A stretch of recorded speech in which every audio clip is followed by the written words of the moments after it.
questions. So we're moving on to item number 7, Christchurch Housing Initiative. So I'll ask Paul and Emma, I guess, to come up to the table. And do we have anyone on Zoom? Bruce, is Bruce here? Yeah, okay. Great. Did you want to start with did you want to give a wee presentation or just move into questions? Ms. Chair, perhaps just a couple of quick points. I believe Bruce Rendell is joining us on Zoom or floating somewhere around on Zoom, so he'll be able to assist with you if you have any particular questions in his field. So this follows a briefing that we had with you on September 14, which we outlined a number of issues that we had implementing the Christchurch Housing Initiative. So this report essentially seeks your direction to carry out some work to repurpose that into leasehold housing, looking at Carey Street redevelopment as the first cab off the rank to do that. From a policy point of view, staff think this is a unique opportunity for council to lead by example in mixed tenure housing developments. So just to be clear, there's 4 community housing providers involved at Carey Street. The Trust is the lead on that. They're assisted by 3 others. That's Habitat for Humanity, who we have been working with to date on the Christchurch Housing Initiative. They are very keen to do some leasehold housing there, utilising the Housing Initiative funds. The other 2 parties being the Wayne Francis Community Trust and the New Zealand Housing Foundation. So it's predominantly just the Trust, to be clear, who are doing the traditional social or public housing on Carey Street. So we're talking about a portion of Carey Street being leasehold housing there. And I guess my last point to you, Ms. Chair, is that the funds through the Christchurch Housing Initiative would flow through Habitat in the first instance and others who are interested in doing leasehold housing, flow through them to the household, and the household would clearly repay the funds back. So the money gets recycled back through the community housing providers, so there's no particular personal windfall gain associated with households when it comes to leasehold housing, because they will pay a ground lease on the said land. I hope that's enough of an introduction just to cover off some of those key points, so happy to take questions. That's great. So any questions? Tim? With regards to the leasehold, will there be a point in time, when they're paying back on the house, yes, that they could actually then, when they're in a better position, start to pay off and buy the lease, so it's fully owned by the... We're initially conceiving this as leasehold housing in perpetuity. So to get this off the ground, experience around the country shows that you need a 99-year ground lease to satisfy the banks, for example, to go ahead with this. Yep. So I guess that's our starting position, but we're happy to canvass those sorts of issues as part of the staff, as part of the recommendation to delegate to staff to explore some of these areas. Because the principle is to get a family into an affordable house. That's the principle, isn't it? That's the key thing, is to get a family into a house that they would usually or be unable to afford, yes? Correct, and we think the advantage of leasehold housing is it opens up more opportunities. Totally get that, but with the 99-year lease, could there not be a clause in there, say they paid the physical house off within so many years, they could then, if they wished, look at starting to pay off the leasehold land, so they could actually own it. So I see no point in us in 99 years or 70 years, as we know around the world, and as a lease runs out, a 99-year lease runs out, when you're down to the last 10 years, that lease is actually very, very cheap, because no one wants to buy a 10-year lease on something they're not going to, there's no guaranteed rollover. But if we've got a family that can actually not only own the house, but then in a second stage, maybe over 50 years of that family's life, actually pay off the land as well, so they're fully in an affordable home, own it, would that not be an opportunity? It could well be an opportunity. I guess a couple of counterpoints for that, if council wish to consider when we come back to you with some more worked up information, is that in the long term, leasehold housing provides an ongoing option for families. So if you freehold it for example, that you might remove that for other subsequent households to take advantage of that. And I guess the other point might be how you might consider taking advantage or utilising public land and resources for the long term around that. And I guess finally, leasehold may well be the resting point for some households, and we would say that's okay. Yep. I'm just looking at the opportunity, because are you also saying that, you know, at some point that family, if they've paid off the physical house, could uplift it and take it somewhere else, and then that lease land could then be rebuilt and carried on? Correct, for the next household coming along, yes. So you're always retaining that tenure option within a mixed tenure redevelopment, yeah. So, yeah, okay, I don't know. Yeah, that would be an interesting, yeah. But happy to work through that. Aaron, did you have a question? Yeah, it was a follow-on from Tim's point, because I completely agree. If you're trying to help out low-income families, them not creating intergenerational equities, not good, because they're just treading water, essentially going backwards. Have we ever looked at the opposite model where they buy the land, because that's the only thing that goes up in value, and the house goes down in value, and then lease them the house? No, we haven't canvassed that particular option. That would be a unique proposition in New Zealand, certainly at this point. Well, it gives low-income people the opportunity to actually get in the property ladder, because essentially leasehold properties, you're not on the property ladder. You've bought a lease. You haven't bought land and created an asset for your family. No. Land will go up in value and the house goes down. It's only got a 50-year life anyway. I mean, it's just weird. Like, any parent that was trying to help their children just wouldn't do that. Okay. I guess this report originated in terms of trying to get this project back up and running. Yeah. So we would put to you that leasehold is a good way to do that. It builds on council's core business. It is a recognised model within the country. We can draw upon that from Queenstown to make this project work, to get some funds out the door to participating households. I take your point around there are different ways of doing it in terms of building up wealth and security in the long run. However, I would come back to the point where for some folks that the house itself will be the long-term asset, and in terms of a tenure mix, I put to you that that's okay. Have we got any further questions from anyone? Yeah, Andrew? Thank you. So the second part of the resolution is obviously delegating to the Chief Executive to do the things that are noted in the resolution. Paragraph 5.14 in the report, matters to address. There are several aspects the Council will need to work through over the next few months.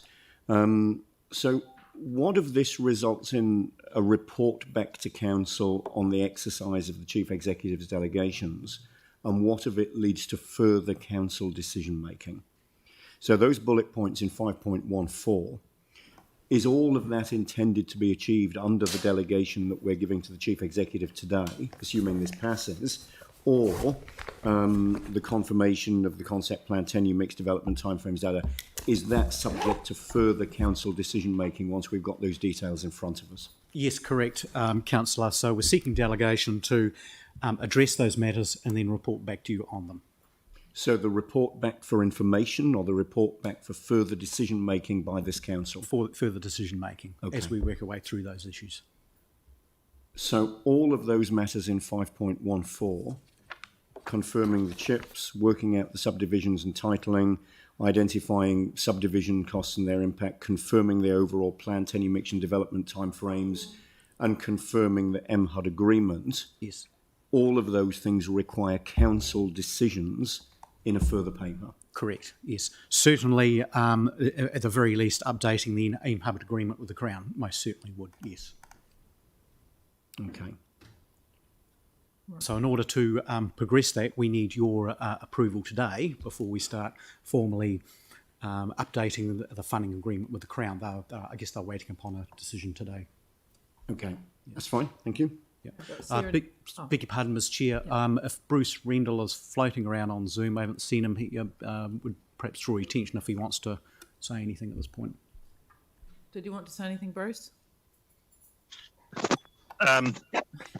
In terms of the specific points raised by Councillor Turner, I think we'd be looking very closely at some of those matters, effectively, once we gave a head lease to somebody like potentially an OCHT, that we wouldn't necessarily be making those detailed decisions, for instance, about subdivisions at a council level. That would be something for the head leasee.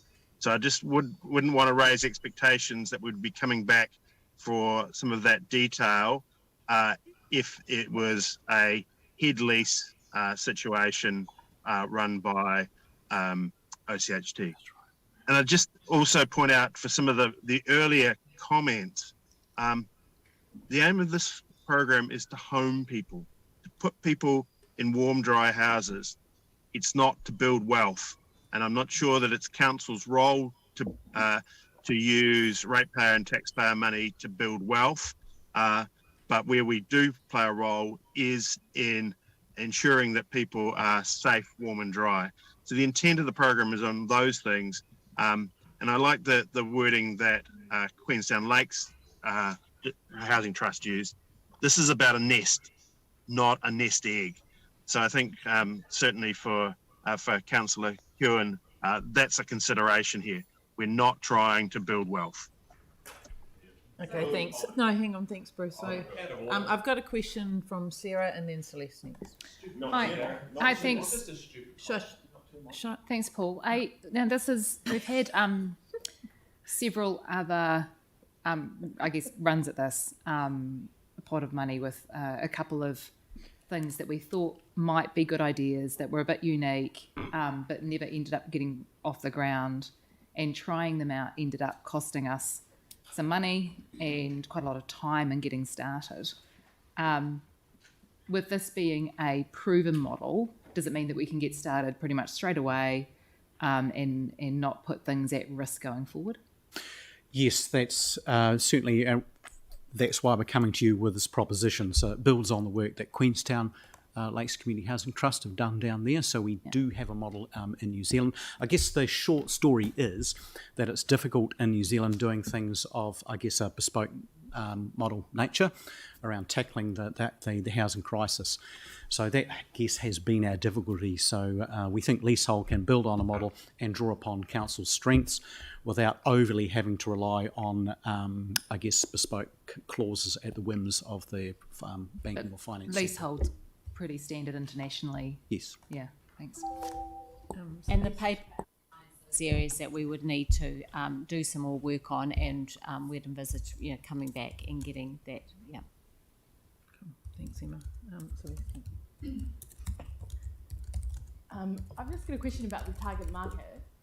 Is the target market envisioned to be sort of a nuclear family, or have allowances been made for the fact that there are a lot of barriers for single people who might have exited a relationship or haven't been in a relationship, particularly women, to home ownership?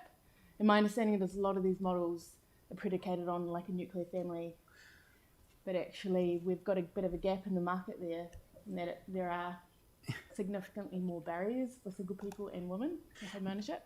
Yeah, no, sure. I mean, I guess the criteria that we agreed upon with the Crown are a series of filters, if you like, so starting to prioritise low to modest income working families, however you might define family, so we don't have a set formula or anything like that.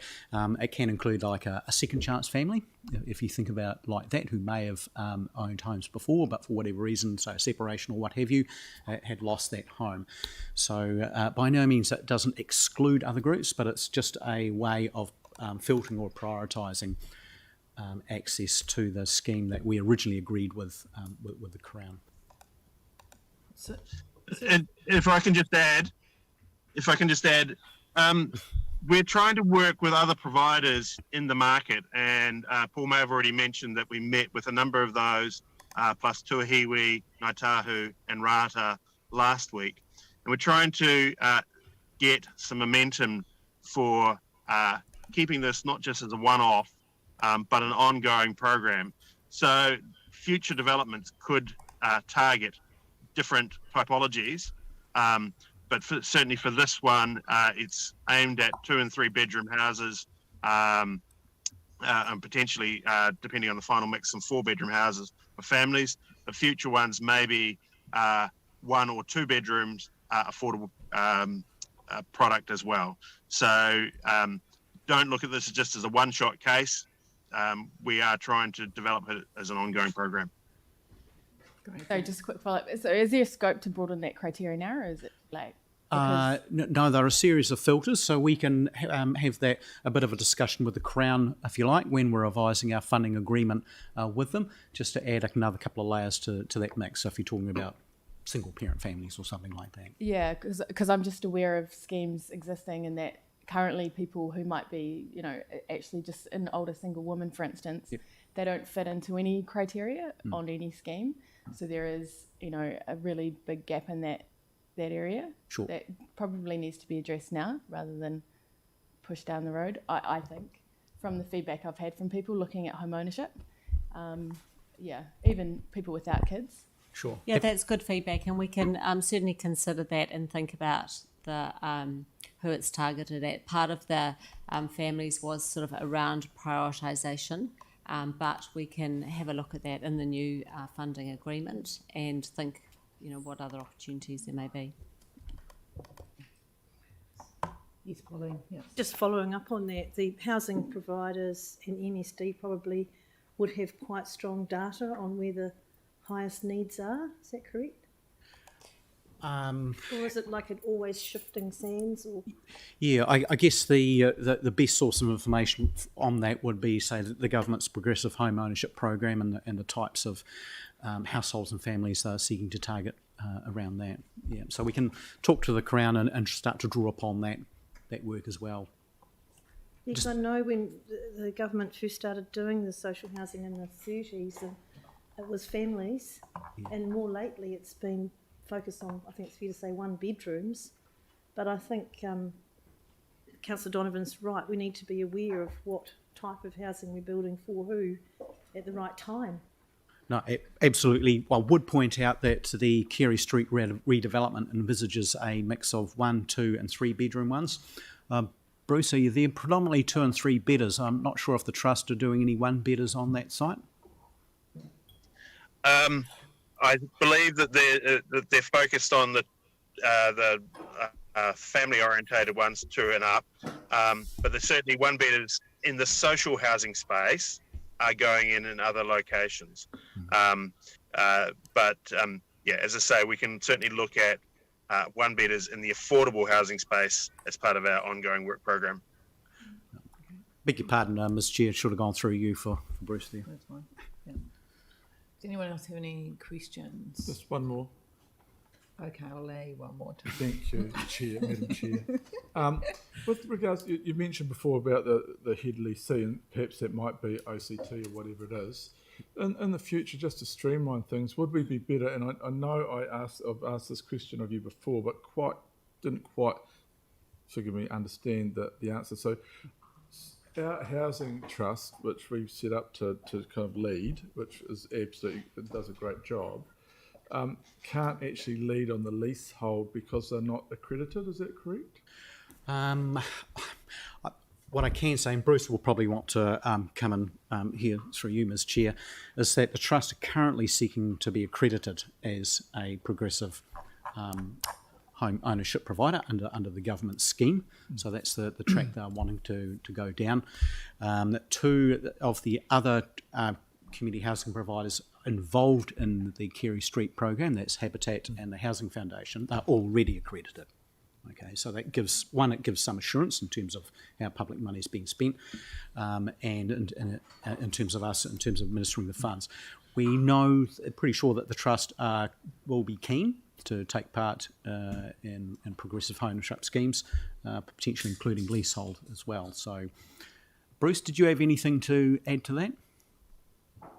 I'll just go back to, I think, Kate Kearney, the CEO of the Trust, when she briefed you last week about the Trust's activities, indicated that they were working through late last month and through this month to get that progressive home ownership accreditation. So we understand that they're very close to that. I think that would be, I'm just kind of looking at streamlining this, because this must be paying for you guys to come back we seem to be going over some of the same things. So to have, say, our housing trust kind of as the main deliverer, if you like, or the single client for you guys, given a direction from us, would seem to be the most logical way forward. Would you? I mean, I don't know your thoughts on that or Bruce's, but that would be my thinking. There's some broader work that I'll be coming back to you now that some others have completed their sections on about what we will be doing with our housing portfolio and particularly the land in the future.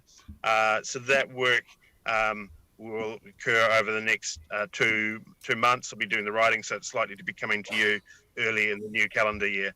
And a lot of that will try and address both how we achieve the aims that you've set for us in the broader community housing strategy, and do it in such a way that we get the right financing in place and as efficiently as possible. So that work is underway, and we will come back to you with that.